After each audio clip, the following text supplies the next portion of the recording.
প্রতিটা মেয়েই চাই বিয়ের পর তার নিজের একটা সংসার হোক, একটা ঘর হোক, যেখানে সে ইচ্ছে হলে রাত 3টায় উঠে রান্না করতে পারবে, নিজের মতো করে তেল মশলা ব্যবহার করতে পারবে, কিন্তু কেউ সেটা নিয়ে কথা বলবে না বা খোঁচা দেবে না। এরকম একটা স্বাধীন আর শান্তিপূর্ণ সংসার তৈরি করার দায়িত্ব একজন স্বামীর। বউকে পরিবারের জন্য না, নিজের জন্য ভালোবেসে বিয়ে করা উচিত। একটা মেয়ে অনেক স্বপ্ন নিয়ে শ্বশুরবাড়িতে পা রাখে। মেয়েটা নিজের বাবা মা ভাই বোন নিজের সকল কিছু ত্যাগ করে স্বামীর ঘরে আসে। শুরু থেকেই কোনো মেয়ে শ্বশুরবাড়িতে এসে বেয়াদবি করে না। স্বামী সহ শ্বশুরবাড়ির সবার কাছে তার এতটুকুই চাওয়া থাকে, সবাই যেন তাকে একটু আদুরে গলায় কথা বলে, তার ছোট ছোট চেষ্টাকে এপ্রিসিয়েট করে। আর এই আশায় সে নিজেকে উজাড় করে, সকলের জন্য খাবার বানায়, ঘর সাজায়, উৎসব পার্বণে নিজের পরিবার ছেড়ে তাদের সাথে সময় কাটায়। একটা সময় তাদেরকে বংশধর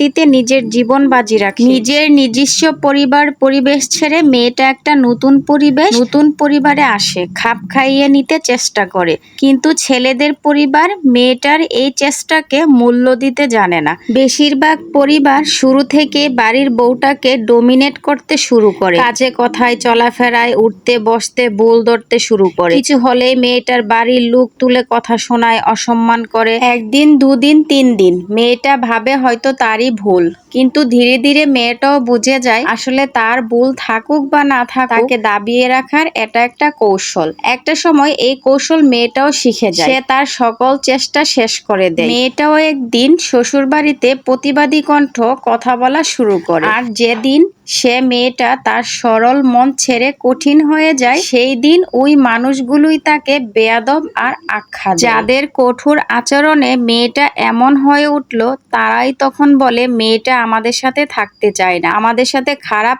আচরণ করে। একটা মেয়ে তার সব ছেড়ে আপনাদের কাছে এসেছে, তার জন্য সবাই মিলে একটু স্যাক্রিফাইস করে তাকে মানিয়ে নিতে সাহায্য করলে সেও আপনাদের মনের মতো হয়ে উঠবে।